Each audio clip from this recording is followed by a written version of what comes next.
Salam Halmurat ağa, Merdan ağa söhbet.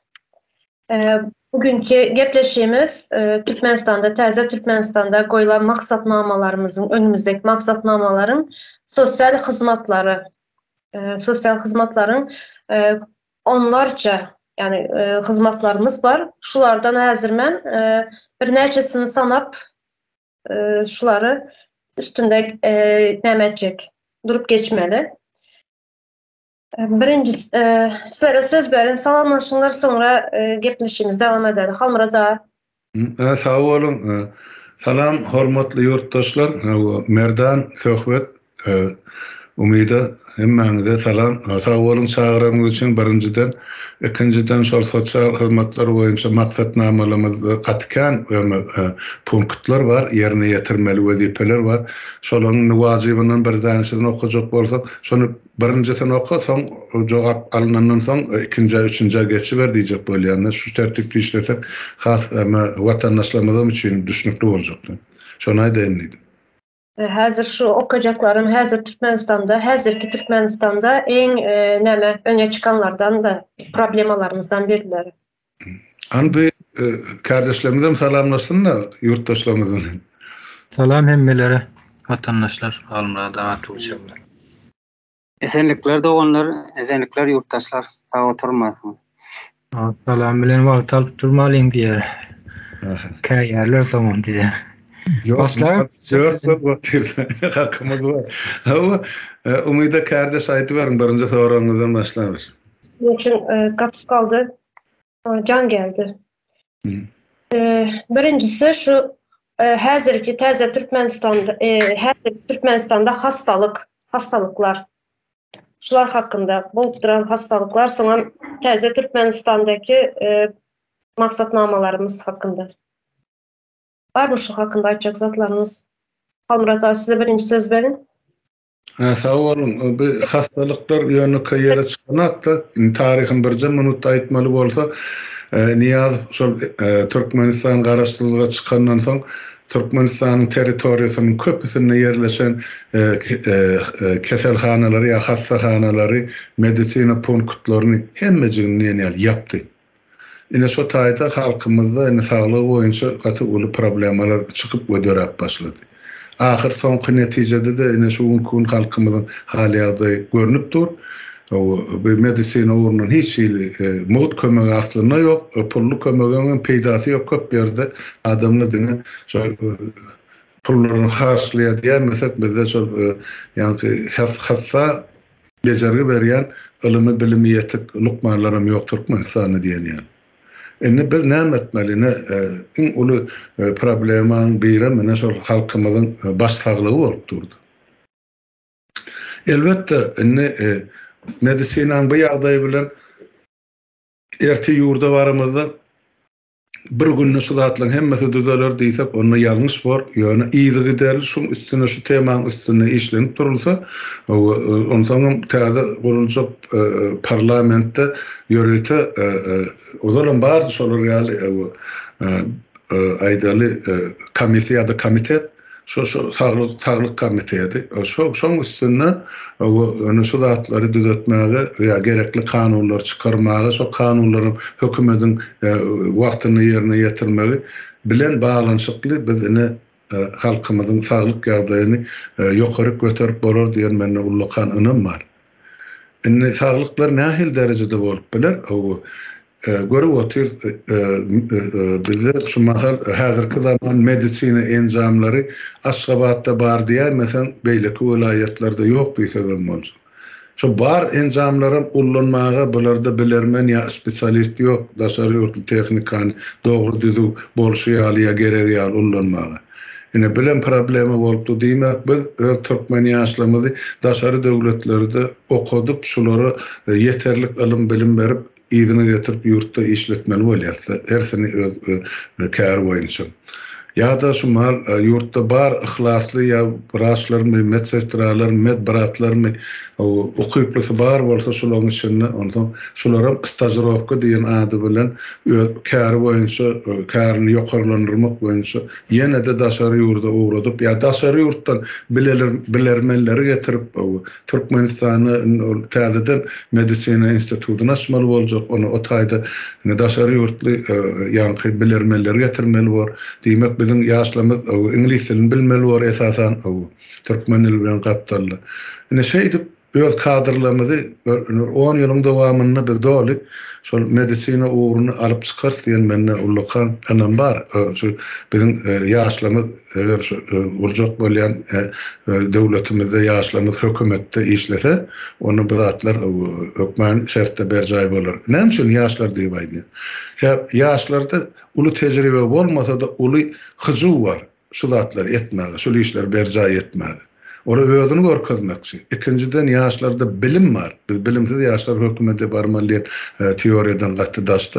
Şoň üçin ol adamlar öz işini bilenden başardygyndan öz okuwyna bilgisine bagly alyp giderler. Yetmeýän dadyny ýene de daşary ýurtlardan biz bilermen ýa spesialist getirip hökümetde de işletip bilýär. Şoň üçin saglyk meselesi iň uly meseleň biri bolup dur. Şuň kuň şol ýanky jenaýatkar topara hyzmat edýän ýanky diňjalşy öýleri bar, sanatoriýalar bar, Pöwride bar, onsoň bir Abada bar, näme bar. Şolaryň hemmejigi haýsy welaýatda näme boldy? Ähirisi halkymyzyň saglygyna hyzmat etmeli. Çağalygy enelige, garrylara, pensionerlere. Ine şolaryň saglygyna seretmäge biz borçly. Şonun ine döwlet programmasy edip parlamenten kanun kabul eder hökümete. Ine şonu aýtjak boldum. Başga goşjak bar bolsa şu mesele kardeşler. Sağlıkta özel diýerler näme diýerler bize türkmenlerde? Hususy hastanalar açmaly diýip düşünýän. Näme üçin de hususy bolunça has nemeli bolýar, hususy eýetçilige geçmeli, hemme döwlet nemesinde kän işläp duran pudok bolmaýar ýa-ki. Döwlet derejesinde hususlaşdyrmaly diýip bolýarsyň tuğça, bu dogrymy? Awa. Hususy balnisalar. Ol hökmen bolup biler. Ýöne şuňa ertirderler. Ine baramyz halmyrada konkurensiýa. O programmalyň edilmeli işler. Onu bize işlejek täze Türkmenistany işlejek hökümet olar özleri planlaşdyryp näçe wagtyň içinde näçe mesberde her ýyly näçe derejede haýsy welaýatlarda şular ýaly döwlet eýetçiliginden aýrylyp şahsy eýetçilige berilmeli. Olaryň konkurs esasynda berilmeli. Her gelene mesaňyny balnis ýa keselhana diýip bolma. Oň ulumy barmy? Olaryň tejribesi barmy? Oň elinde mümkinçilik barmy? Şem bir topar zatdan ibarat bolýar. Şu zatlar ýola goýulýança, diýmek döwlet häzirlikçe eýetçilik etmeli bolýar. Başga bir kıyılly. Soňra gapdalyndan şahsy klinikalar dörep biler. Manýada diş klinikasy mı, kosmetologiýa mı, ýa ýene bir zat mı? Onsoň bejer urundan mana bar Ýewropada işläp beren döwlet emeleriň bar, ýanky bejer edaralaryň bar, şahsam bar. Onsoň halkda saýlama mümkinçilik bar, haýsyna gitjek bolsa. Onun üçin onu wagt çözer.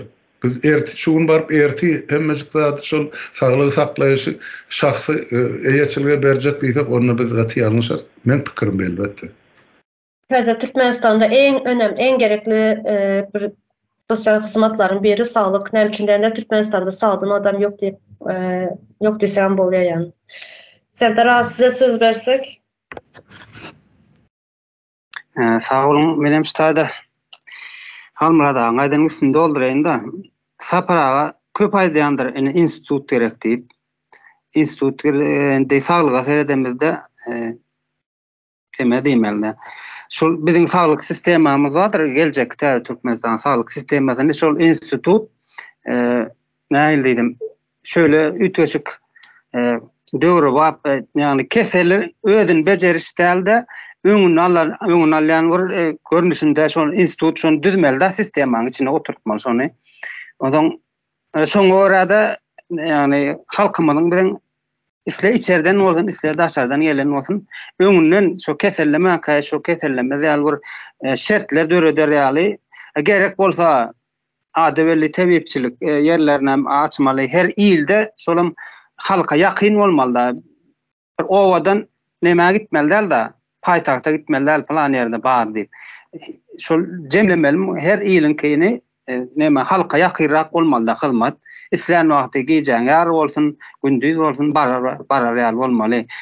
Şu institutlar başyna alyp çykmaly mukadýanda. Sistema gurunup oturtmaly da şonu düzgün bir öňüne alyş.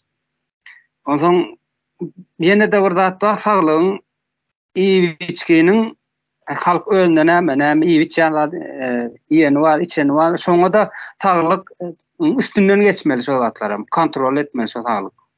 Olmasa yani daşardan geller, içeriden gelen bir dermanyň üstünden bitirilen näme bolar, yer almasy bolar, togan bolar, pomidor hyýar bolar, şo zatlara saglyk kontrol etmeli mukadýan şo zatlara. Yani täze tehnologiýalar bar, duran ýerinde şundaçak plasmas oýunjak ýaljak bir näme, dürtden pomidora şonuň nämesini görkezdi, himkady. Promilini görkezdi da artık maçmaya normada mı? Şol zatlara täze Türkmenistanda gurulmaly mukady pikir edýär.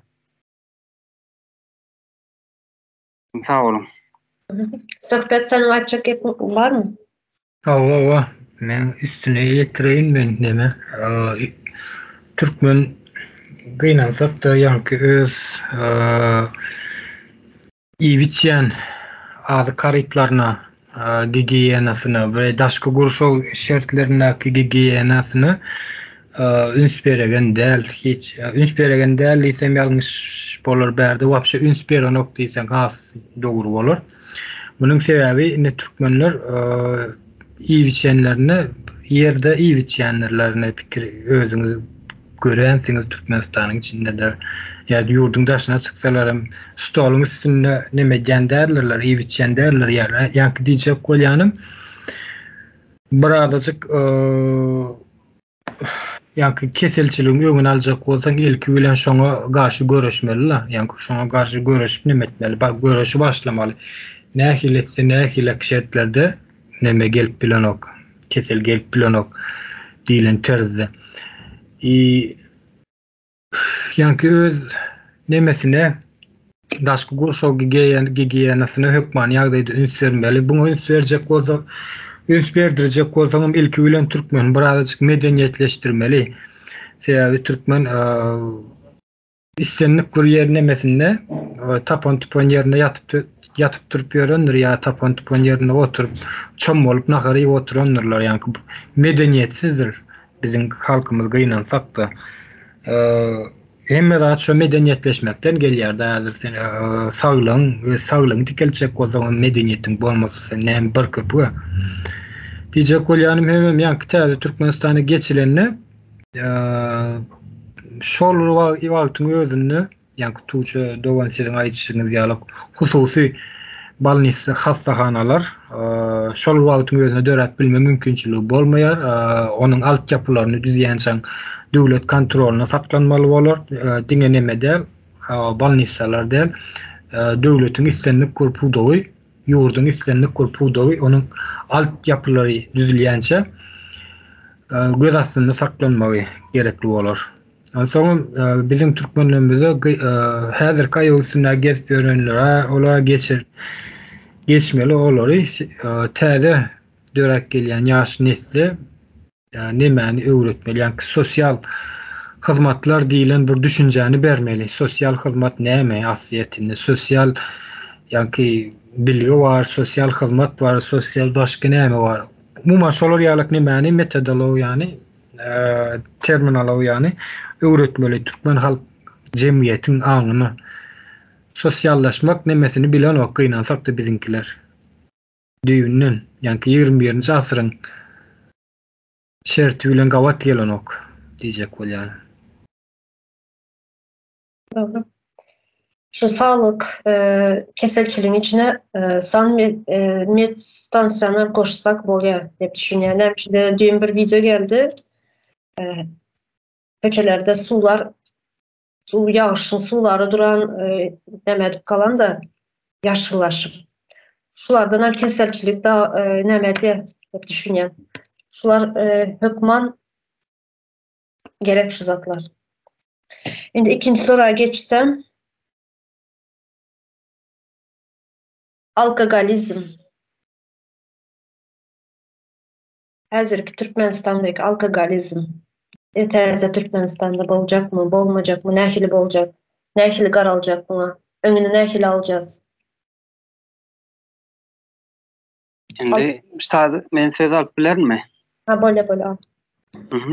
Şimdi alkogolizm diýäs da. Endi ýene ýa kaçmaly şu adama ziyanly bolan zatlary öňüne almaly. Yani sen alkogolizm adam barma diýär bir şertler döretmeli. Yani şol şertlerinden biri men düşünýänim her bir bana ende ýaşagalardan başlamaly bolýar da mektepden. Her bir ýaşaganyň öz bir güýmenjesi bolmaly. Yani hobi diýip bir adat bardyr. Öz işin esasy işinden daşary ruhy yani beynisine bir nähil diýýärden derman bolýarmy, imit bolýarmy şol bir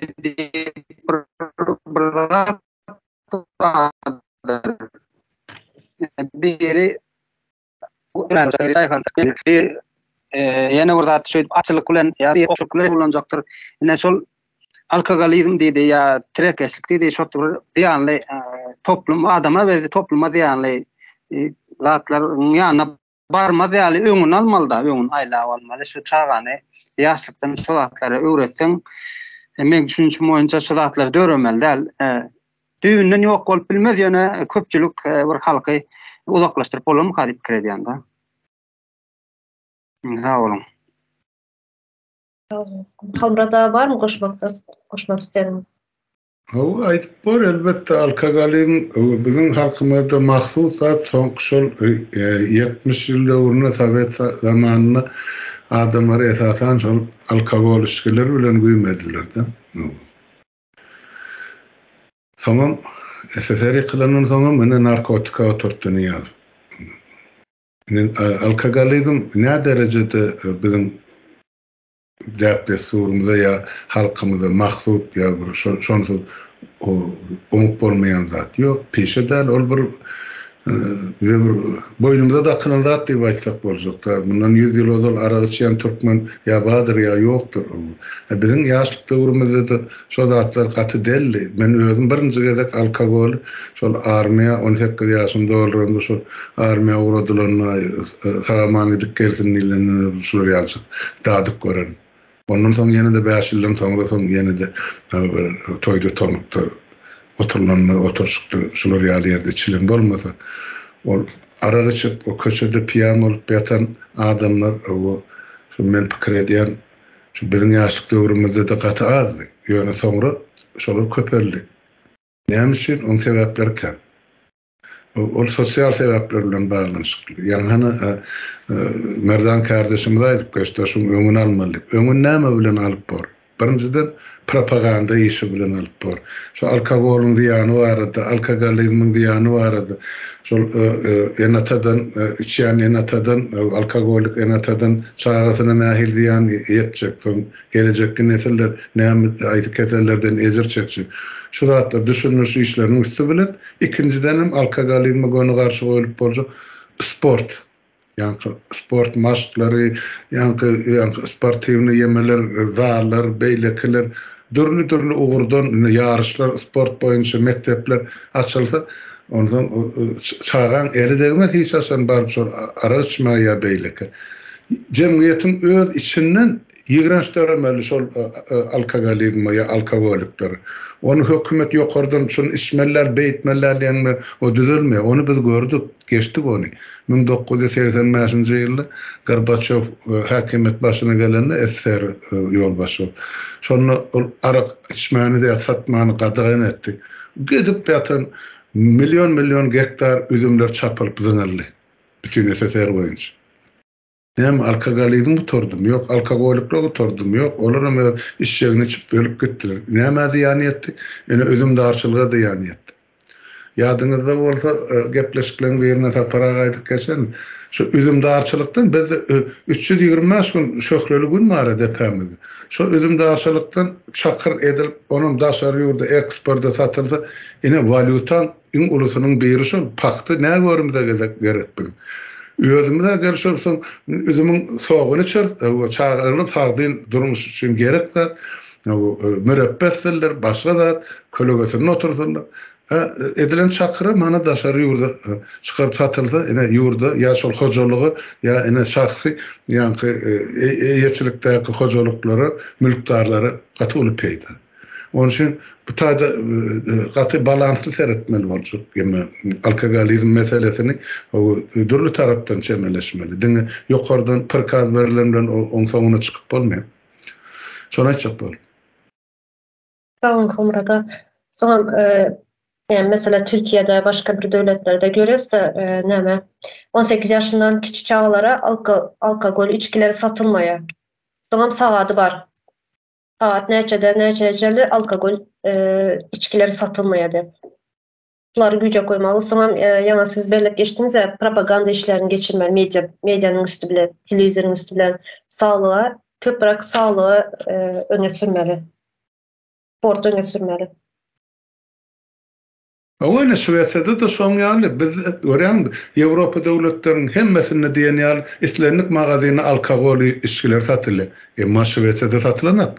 Şüveçede en güýçli pivosy 3,5 gradus ya prosent bolmaly. Şondan ýokarysy beýlek magazylarda däl ýöreýte magazylar var alkogol satylýan. Şo taýda.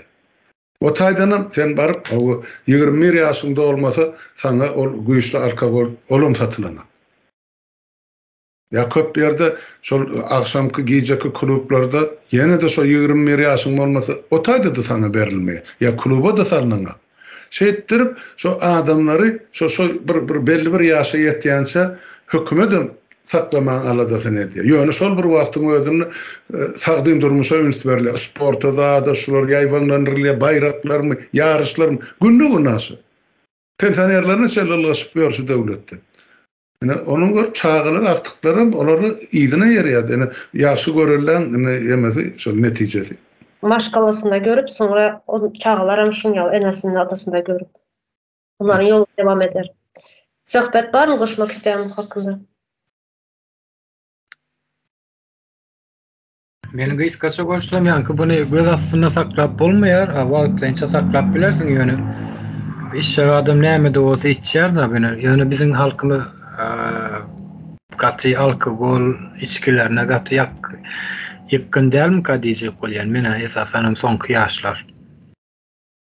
Soňky ýaşlar gaty ýakyn däller. Bundan soňraky ýaşlara ýakyn edip bolmaz. Bu mesele gaty Türkmen halkynyň ýa-ni Türkmenistan üçin esasy meseleleriň biri dälmi ka diýjek bolýan men bu alkogolizm meselesi. Yok, söhbet bu sosyal hizmetlerin içindeki nemeler şulara geriye şuna.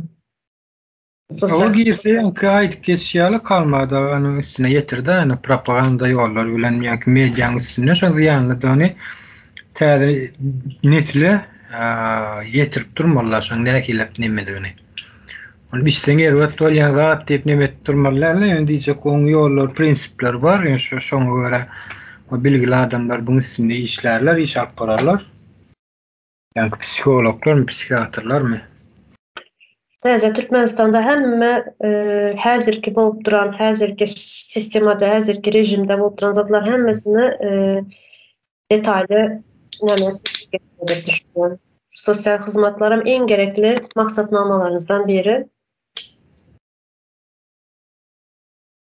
Indi 3. pensiya hakkında. Hani ýaşlar näme diýär? Bizäni pensiya ýaşyna ýetdik. Ýaşlar kardeşlerimi dinläp göreli. Belki nereden aýtsak ýa söhbet aýtyňyz başlaýan. Ben aýdyp Almyrada. Bolýar, aýdyň men toňun jenne. Işleyen yerim hem yok. Yani hiç yerde işlem yok, pensiyem yok. Baryan vaktim näme bolacak bilmedim. Häzirki bu rejimde. Ama ýöne täze Türkmenistanda pensiyamyz hem bolacak. İşlemeyen oturan ayallar hem pensiya bolacak. Öýünde oturacağa bakıp oturan näme ev hanımı diýerler. Şularyň hem pensiyasy bolacak. Täze Türkmenistanda.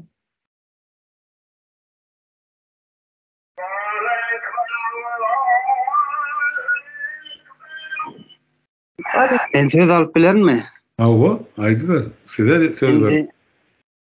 Indi stada men iqtisadçy däl bolan öz düşünjämi aýdaýyn da, indi her bir işleýän adamyň näme töleýär, nalog töleýär, olam bölek näme aýsy ura ýatyrylýandygy. Indi şoň işleýän adamyň gelejegi pensiya bolýardan diýip ahir ýaşda pensiya almaly. Indi bir belli bölejegi şonuň bir gurama jemlemeli mukadiyen bir ýerek, oňa şol meselem 100 000 adamdan jemlendi belli bir pul. Indi şol çotaýda pul ýatmaly däl. Şo pul işlemeli. İşläp durmaly. Oňa indi soňny her tiniň her bir ene maşgala bolýarmy, bir atasy bolýarmy, bir çağalaryna seredýän bir zenan maşgala bolýarmy, olara çelläde almaly da sosial hyzmatda. Indi şonuň işleýän ýani bölümünden halka ýetirse bolarmy kadip düşünýände. Bu jem puluň ýatyryp goýman bir iqtisady dolanşyga göýberige de şonuň uzundan tölese bolarmy kadýände.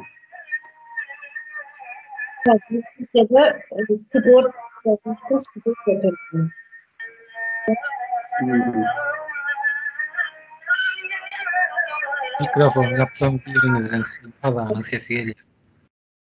Galiba. Sigorta töleýärler. Sigortanyň pulundan pensiyam alyp kalýarlar. Mesela ýa keselçilik hakynda näme etdik şunda doktora giden wagtda kesel adam doktora giden wagtda sigortadan yarım bahasyna liçeni alyp bilýärler. Pensiyam şunun içinde. Emekli parası diýerler. Bizde näşe bolacak? Men bärde söz alyp bilsem näme söz berseňiz bura üstüne ýetirjek. Ýa-ni Türkmenistanda geçilen yerli dolanýarşlar bolar, yerli häkimiýetler, ýa-ni merkezden dolanýarşlar, ýer ýa-ni bölünjek, näçe nime bölünjek belli däl ýöne. Şu yerli dolandyrşykda şol yerli ýaşaýjylaryň şu öz hazynalaryna, ýa-ni yerli hazynalaryna ödeýän, ýa-ni serdaraň aýşýarlar, salgytlarynyň ýasasyna maýyplar şondan pul aljaklar, ýa-ni işlemän ýatanlar hem şondan näme etjekler, peýdalanjaklar tölenýän salgytyň ýasasyna. Ýa-ni hökümet mesama pul diýip Türkmenistanda pul beriljek nemesi bolmagy kadijek bolan meni. Ýöne men pikirim aýdýan berdi. Halmurata barmy goşmak? Bolar. Men pensiyon sistemi barada aýtmagy men mümkinçilik bar da özüm pensiya çykansam. Ene şu wesede şuňal pensiya sistemisi bar. Birincisi sana minimal ya en aşağı pensiya onu sen şu işlän ýyllarynda döwlete tölen salgydyň bardy ýa-ni merdan keme onu nalog diýip aýtdy da Türkmençesi şol salgyt, şu salgytdan emele gelýän pensiya minimal bellenýär, döwlet tarapyn bellenýär. Şondan aşağı pensiya hiç kime ýok. En aşağı pensiya döwletiň bellen pensiyasy. Ondan ikinci baskançak pensiya ol sen men iş vericim merdan men sen elinde işlen. Sen şol edaran yol başlasy. Her aýda şu men seninle işlerim için her aýda sen banka menin pensiyam için aylygymdan 1%-mi 2%-mi geçirip durýan. Dürli ýerde dürli ýemede geçerdi. Şu pensiya puluny gelecekde men şonu ullanmak üçin. Ýöne bankam onu alıp basyp ýatyranakda ýa-ni gaýdylşýar. Şu bank onu aýlaýar şu puly. Başka birine karz veriyor şu pulu, iyidini %% edip iyidini alıyor mesela bilen. Şeydi Hemen pensiya çıkýanjam, aýdaýl sen iş verici maňa men sende 20 ýyl işlän bolsam 20 ýylyň dowamyny şertleýin $100,000 sen tölen bolsam, diýmek şol ýam 20 ýylyň dowamyny şol ýam $100,000 bank aýlap şonu 150,000 ýetirdi diýip aýtsa boljak-da. Ine soň şo pullar maňa ýam ikinci şert bolup durýar-da pensiyama goşmaçy. Onu eline beren haklar. Sen şonu aýdýan, häzir men geçermem. Ine 3-nji ýylyny alýanda. Ol sen öz şahsy ýygynçygyň ýa şahsy goýan puluň. Sen onu akıdı bankta koy, öz adını ya da şu banktaky ya şu wesede ursat berilen ýöreýte ýemeler var. Birjalar ya aksiýalar satyn al. Şolara goýýan ýöne o taýda risk özüňki sen utjakmy utuljakmy ol belli der ýöne sen özüň goýýan, öz goýumy. Üçüncü. Ine şu 3 saatdan pensiýan emele geldi. Yankı ikinci emele gelýär diýip aýdan pensiýam var. Sana idara ýolbaşçysynyň maňa Merdanyň 20 ýylla töläni. Men şoň elini işlänçi. Şonu menden soraýar pensiýony fond. Şonu sen 5 ýylyň içinde aljakmy? 10 ýylyň içinde aljakmy? 15 ýylyň içinde aljakmy? Şu pullaryň hemmesini ýa 20 ýylla diýip soraýar. Onu men oturup özüme sorak berýän. Mene 65 ýaşadym pensiýa çykýar. Indi men 5 ýyl ýaşarym. Ya 10 ýyl ýaşarym, 15 ýa 20, onu özüm öz ýanymdan saglygma göre kesgitli. Eger şonu 20 ýylda aljak diýsem, şo $150,000 20 ýyla bölüp berýärler sana. Her aýyny düşýänçe paýyny. Ýok şonu 10 ýylda aljak diýsem, onda şo puly sana 10 ýylda berýärler $150,000. Aýyo mene näme boljagyny bilemek, 5 ýyl ýaşajakmy ýa ýokmy diýse, onda sana şol $150,000 5 ýylda paýlap berýär. Soňra sen şol ikinji bölek kömege ýam alaňa. Bank ýam töredi sana. Şoň üçin bunu çözmäge sen öz ıhtiýarlyň. Şular ýaly sistemi Ýewropaň hemme döwletlerine diýen ýaly işliýär. Belki men pikir edýän, täze gurulacak Türkmenistan'ı parlament şular ýaly karar kabul etse ya hökümet ine şoň esasyna adamlara pensiya tölenmeli bolsa, onu diýmek arkayn işläp ýaşap bol. Şu döwletde diňe sen pensiýaňda hatda ölüňden soň sen şu işläp ýokan aýlyňdan 1% tölesen ýa 2% bilemek, o şol ölüňden soň şolun gonumçylygyna 100 ýyllap sen gubyryňa seredýärler. Şoň tämizligine ot goýýarlar, gül goýýarlar, şem ýakýarlar, olaň öz bayramçylyklaryny. Doganlaryna şoň barıp otada azat ýa ala edilmek zerurçylygy ýok. Şo 100 ýyllap sen mazaryňa şolar gözegçilik edýär. Bu meselede de sen hiç kime ağram salanak. Şular ýaly sistema, gurulgy sistemalar bar döwletlerde. Biz öz başymyza velosiped oýlap tapmak gerekler. Bar bolan sistemanyň bähbitlisini özümizde täze Türkmenistany ornaşdyrayman. Şonu hiç bir ene ata ema öýnäkiler, çağalarym ýa gelirlerim ay ölmän geçen ay näme bize azar boldum, ene ýygyny seretmeli ýa bokun artmaly ýygen ýerler gördük biz o Türkmenistanyň döwründe. Şoň üçin garrylar öýem bar. Şo ýanky pensiýaň bir bölegini garrylar öýe tölýän bar. Ine şo taýda hakyna tutmak medsestralar ýa seredijiler. Ine şo pensiýanyň ýa maýybyň günnelik iýjegine de işjegine de tämizligine de seredip durur. O taýda da doganlaryň naşyna hiç ýyly azar ýa alad eder.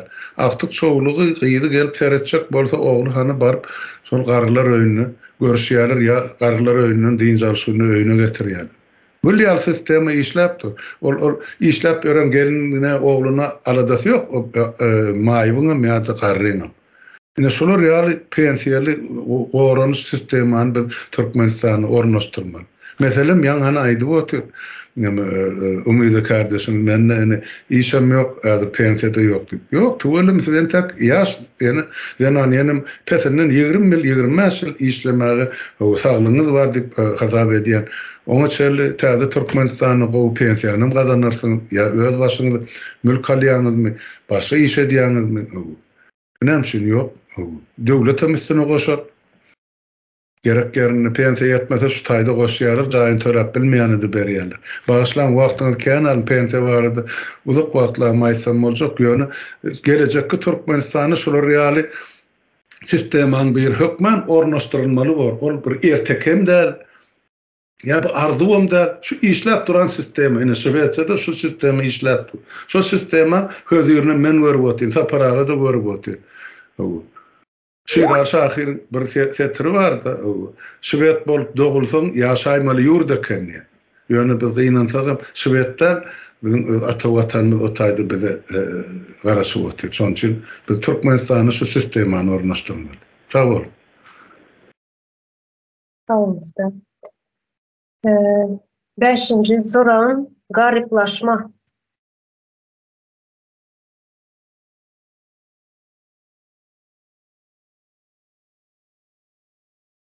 Var mı söz olacak? Täzeden aýtana soraňy näme diýdiňiz? Gariplaşma. Yok. Gariplaşma diye. Gariplaşma. Men söz alıp bilerim ustada. Aynen. Ine ustada bir misal getirecek bolýanda men endi gariplaşmanyň ertýän ýerleri nira ertip biler, näme üstünden ertip biler. Öz ilim bilen häzir aljak ýöleten etrafynda arada hesem habar Telegramda goýuldy. Maýsa gelin 7 sany haýwan tarapyndan meydana gidip soňam öldürilýär. Indi staýda şu maýsa gelini näme ertýäşi ýoly, şu meydana şu ýederkekle gitmäne näme içeledi şonsa taýyk. Sosial üçinçilik ýok bolan soň ýoldaşy ýok bolan iki sanjak çagasy bar. Türkmenistanyň ýagdaýy belli.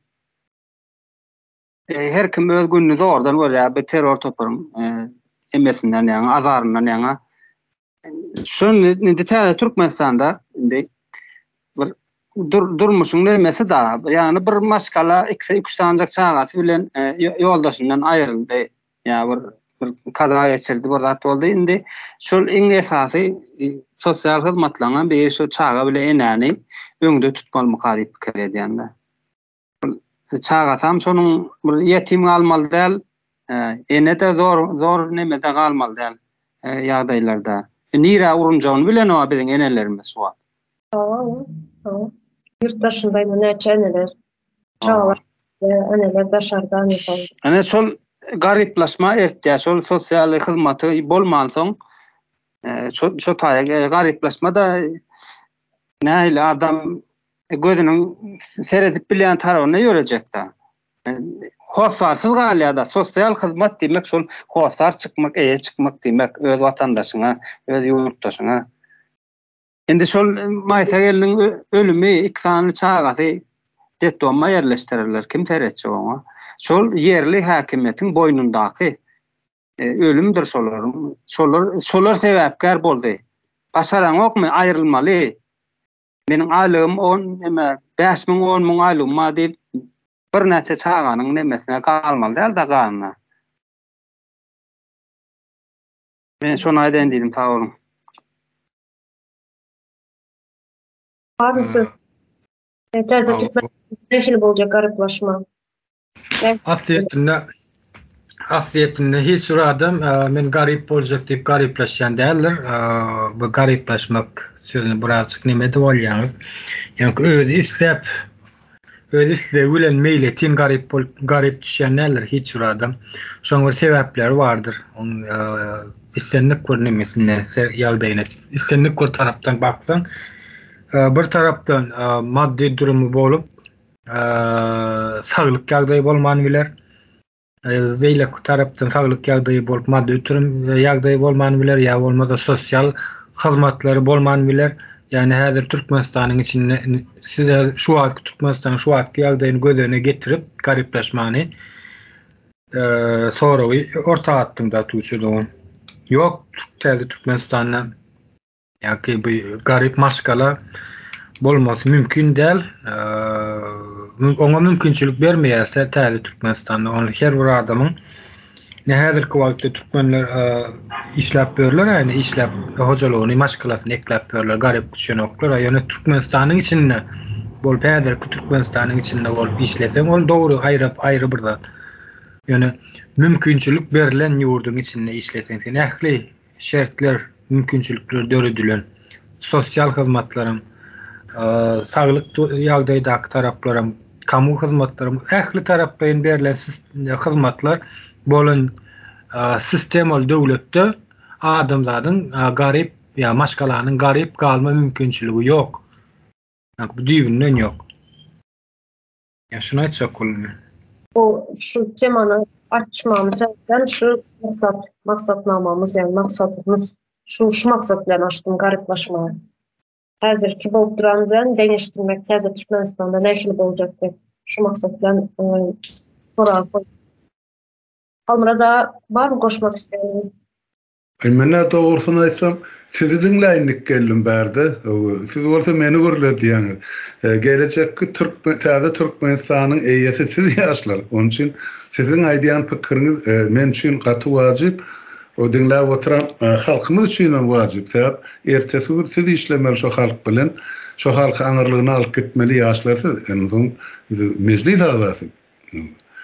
Ne aydınlayan zatlar katı doğru, o merdanyň aydany bilen emelalaşýan, söhbetiň aydany bilen, ýöne söhbetiň üstüne bir zatlar goşmaly şutaýda hiç kim öz erkine garyplaşasy gelenakdy ýa-da. Doğru, bir tarapdan hiç bir adam men garyp ýaşaýyn diýýänler. Ýöne näme üçin şol şuun kun garyp ýaşap oturanyny düşünenler. Şol adam. Şol sebäplerini aktarana, düýbünde näme ýaty şo garyp bolup ýaşaýanyny, näme sebäp bar? Şonu göresi gelenek, görse de bilesi gelenek, bilse de aydası gelenek. Onun için şu adamın esasen özü sebepkar bolýar garyplaşmasyna. Eni şu taýda men deňeşdirme getirmekçi bolýarna, Türkmenistanyň halk bilen ýene de şu Şwetsiyada halk getireli. Teredin şu taýda hemme şert öğredilen şu Şwetsiyada okujak bolsaň ýokary okujaýynmy? Sen 80 ýaşaýansan gitdi oku. Sana pul ber ya plan da tölegin var, o zatlar yok. Sen okujak bolsaň näme aýskartyn ýoluň açyk. Şo mümkinçiligi sana döwlet öğretip berýär. İkinciden sen saglygyň barada ýene de şol döwlet jemgyýet alady diýär. Sen sagdyn ösýän, mümkinçiligiň bar. Üçüncüden sen bilimiň bolandan soň, saglygyň bolandan soň, haýsy ugurda işlejek bolsaň, ýoluň açyk bolandan soň, garyp ýaşaýan bolsaň, onu sen bağışlan var, kellesi düzü adam değil, sağ adam değil, fizik ya psikik taydın. Onu adamın orunu bağışlan var, dälhany diye yürü töylerde olmalı. Ya da sen bu torun narkoman olmalı, ya alkogolik olmalı. Şunu çok edek becerdirip, beş edek, 10 edek, sonun sonra düzelmen, son önkü pişesi bilen yaşap verir, iki mahluk bu devletlerde de var. Yani bizdeki bilen deňeşdirendi, bular ara tapawut yer bilen göňýäli. Bizde bolsa ilkinji nowatda halkyň köküne palta urdur. Şu barada näme üçin men garyp ýaşaýan diýip özüne sorag bermäge mümkinçilik goýmadylar. Sebäp halk mankurt görnüşinde ýaşap otýar. Ilymsyz, bilimsiz halk. Taparagan söz bilen aýtsak jahil, ählisi. Men bilen. Jahil adam näme diýip onsoň bu zatlardan baş çykarsyn. Biz ene şu täze Türkmenistany gurmaly diýen adamlarymyz ya barmaly nesel ýaşlar şu zatlary ene şu ilimi, bilimi ösdirsek, şol gapdarlaryň saglygy möser, beýlekse möser, iş ýerim bolar, pensiýasy bolar. Esasy zat ilimli, bilimli adamlar gerek. Ya etjek işini bilýän adamlar gerek. Ya şu işte tejribesi bolan adamlar gerek. Şu üstad bolmasa, onu sen bilbil bolup taýranda da edi biljek işin ýok o döwletiň içinde. Ýene de aýlanyp dolan diktatura gelmeli bor, ýene de şol hökmürewarlyga gelmeli bor, ýene de aşgabatdan beren buyrugy hemme tabyn bolmaly bor. Ya bire hiç açan dinlemäni başarmar. Şoň üçin şu zatlaryň üstüne bir düýpli oturup çözmeli we işlemeli bor. Hormatly kardeşler, men şonu aýdýan.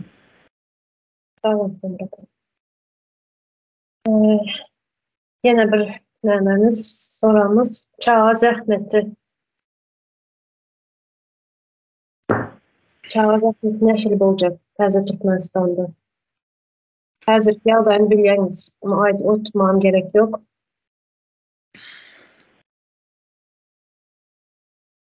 Kardeşler, hani haýsyňyz başlaýan. Men söz alayın.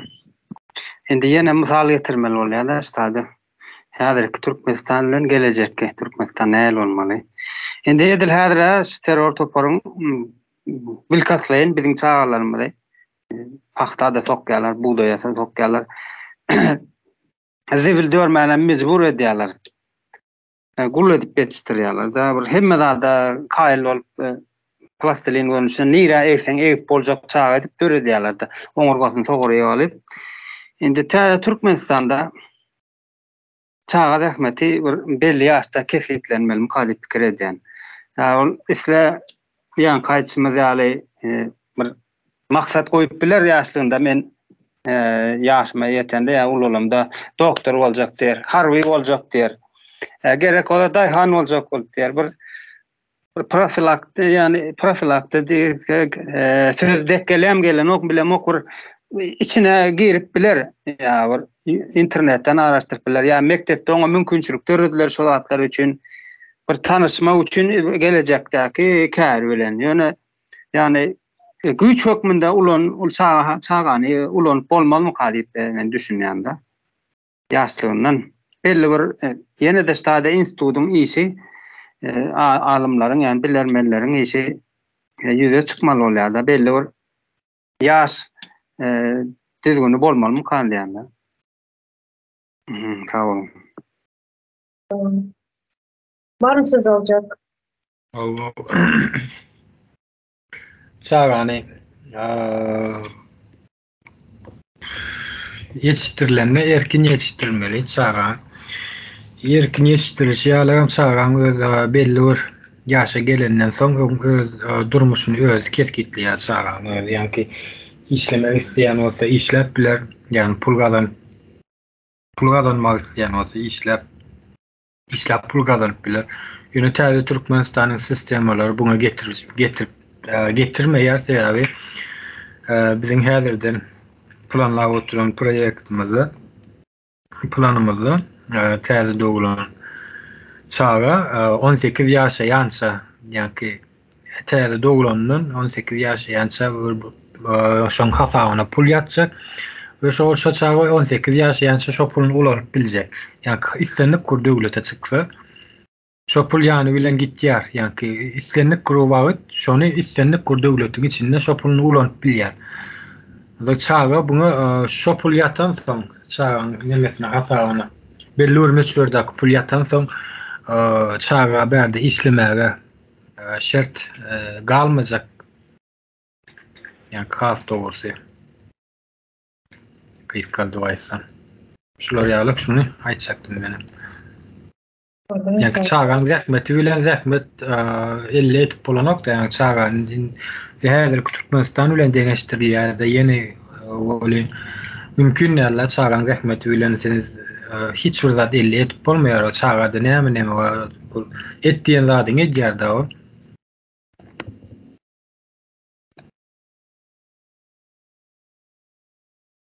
Almanata koşmak isteyeniniz desin. Owa, men aýtmaksyn, ýaşlar diňlänim. Özüň bir zat aýtjapmy kardeşim? Umydy. Ýadyňa soraw berjekmi? Aýtjak zatym köpden azı hiç nemediklerini. Çağları görüyoruz hazır Türkmenistan'da. Enetası yurt dışına çıkarlar. Bir azıcık doğru düzgün yiyip içip yaşap görenler ve içen daşlara çıkıp bilmeyenler katı bir neme durmuşta yaşap görenler. Garipçılık durmuşta. Kepet durmuşta yaşap görenler. Kimi görseniz taçkası görenler var. Şu okul eğim başlarını almak için pazarmada taçkası görenler var. Bundan sonra teze Türkmenistan'da münazatlar düğünler yanında söhbet keldişiniz gayet yetişalı. Çağlarda olanlar bankta hesabı açılacak, bankta pul duracak. Son 18 yaşına yeten son şu pul bilen okumak için mi kullanacak ya da durmuş kurmak için mi? Şu öz şahs dinlemesi bilen pul yapacak. Çağların hizmeti olmayacak teze Türkmenistan'da. Şunu aydayınızı. Böyle onna men aýdyp beren şu mesele barada ýöne men wagtym 5 minutda barmy kadyan ruhsat bersen. Çağa rahmetini ullanmak aslında qadağan dünýäde. Ösen döwletden hiç birini çağa rahmetini garyş da ullanylmaýar.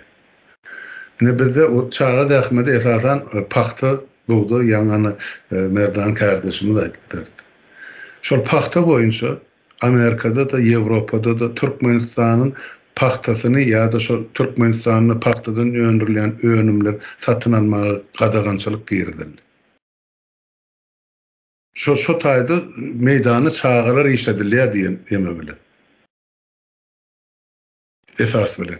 Emma beýle diýil Türkmenistan paxta öndürmesini ýa çağan ullanmasyny besedene. Şo öndürilen paxtany hany Ahmet Çalık Türkiýe çykar, Türkiýanyň üstünden şo taýda işläp edip hamana Türkiýeden gelýän önüm ýaly edip beýleki döwletlere satyldy. Ýani şo bizim çağajyklarymyzyň eliniň ene gabarçaklar nemeleri, zähmeti.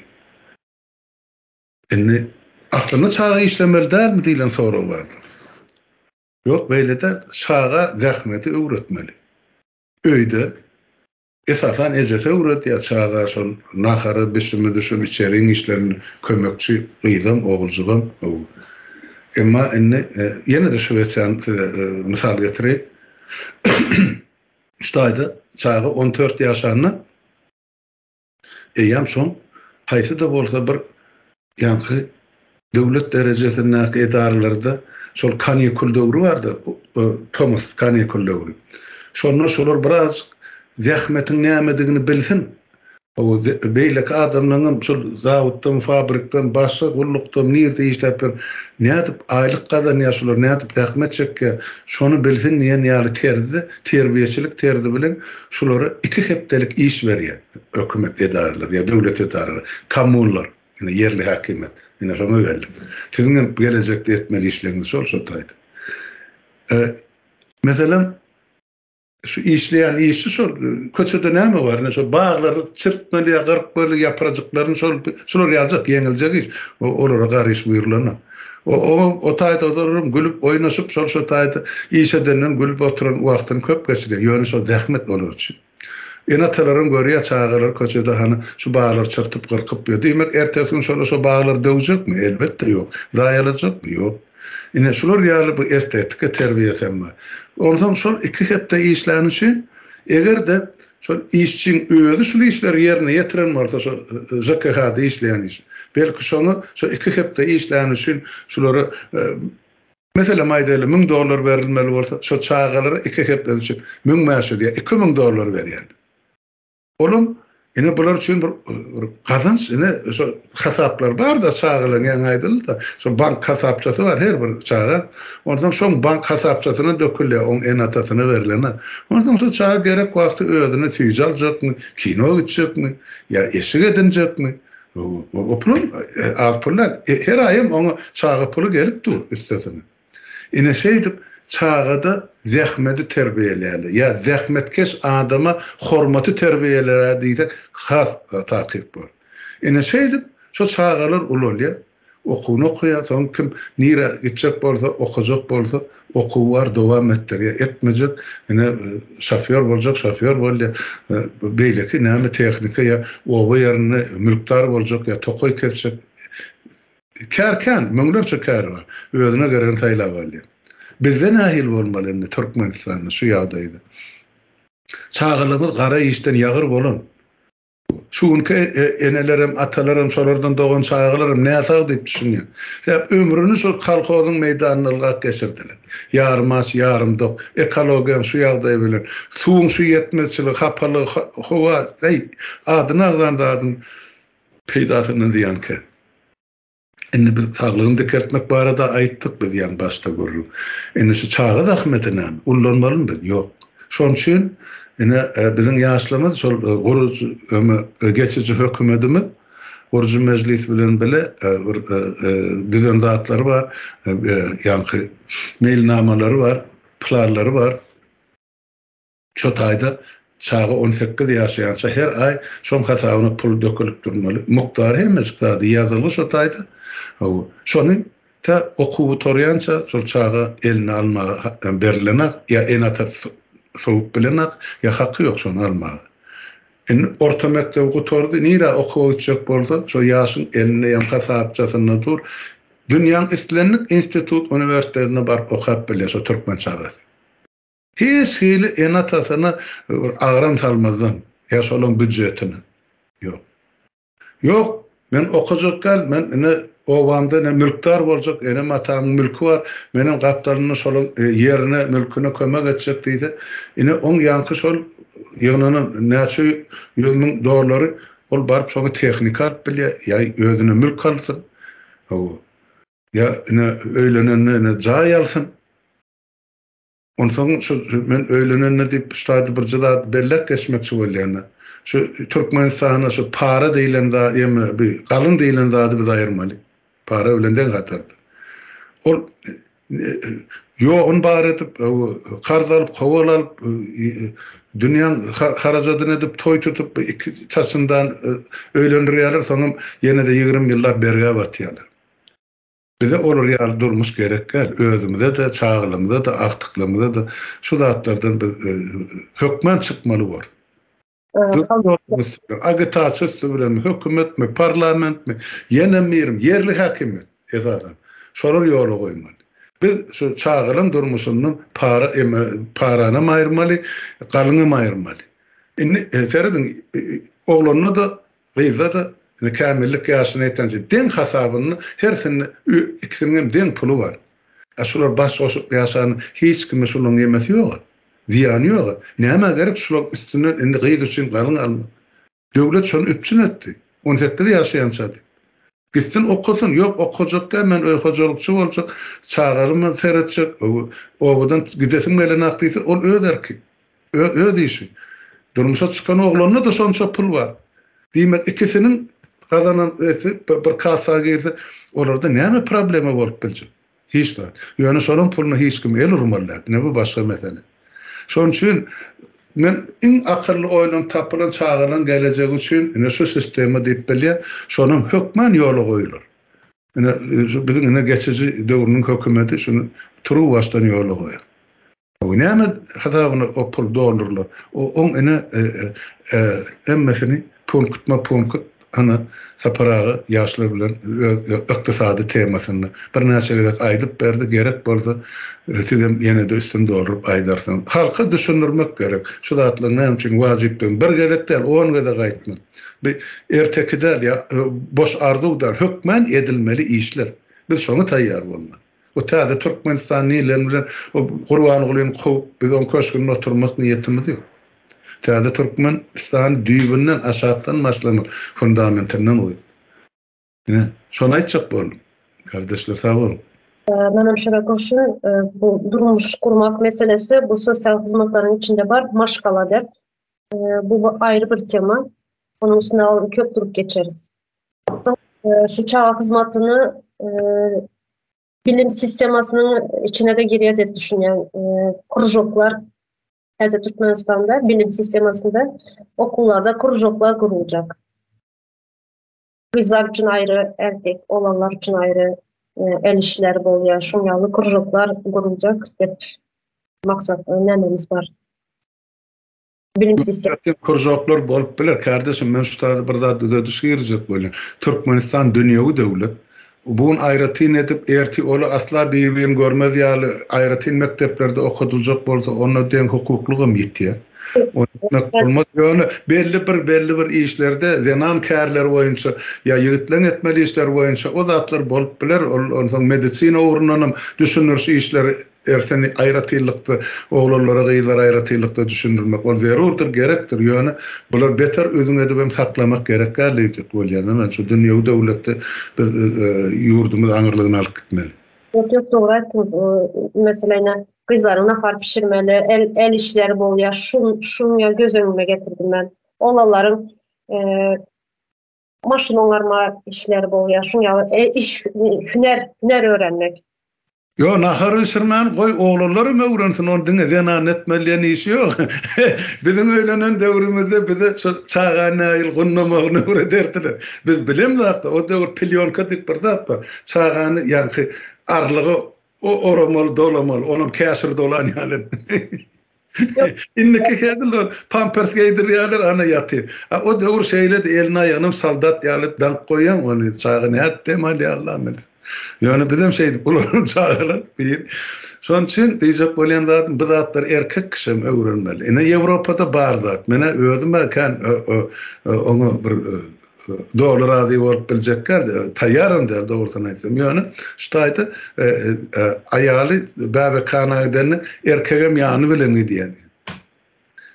Olar şo ýanyna durup höre köse diýen bolmaly. Gögönü garşysyna durmasa da baş ucuna durup ene şonu diýe çağı diýe doğru dedi o çarp dünyayı niye diye. Men bilemek yani şolar ýaly bine bar Ýewropada. Gen görseňizem, gen görmeseňizem olam mene bir den hukukluň ýaly. Ondan ýene de bir zat bar şo çağıly meselede. Ýewropada enesi bilen atasy ine den derejede şol dekrede çykyp bilýär otpustka. Çağasy bolarny bize diňe ejesi çykýar 3 ýyldan dekretini otpusty. Bu taýda bolsa, şu 3 ýyly en atasy haýsy wagt ullanasy geldi, biri işe çykýar, beýle kisa galýa öýde çağa teridi. Isle kakasy bolsun, isle ejesi bolsun. Bilem ene den hukuklugyň maşgalada ene bir berkligiň bir gowy alamaty bolupdy. Ne? Çağaly meselede şular ýaly. Beýse çaýsa. Barın söhbet koşmak isteyenler. Yok. Koşmak isteyen zatım yok kalmırad abi. Bunu nokat bilen aýtdy ýetirdi sini.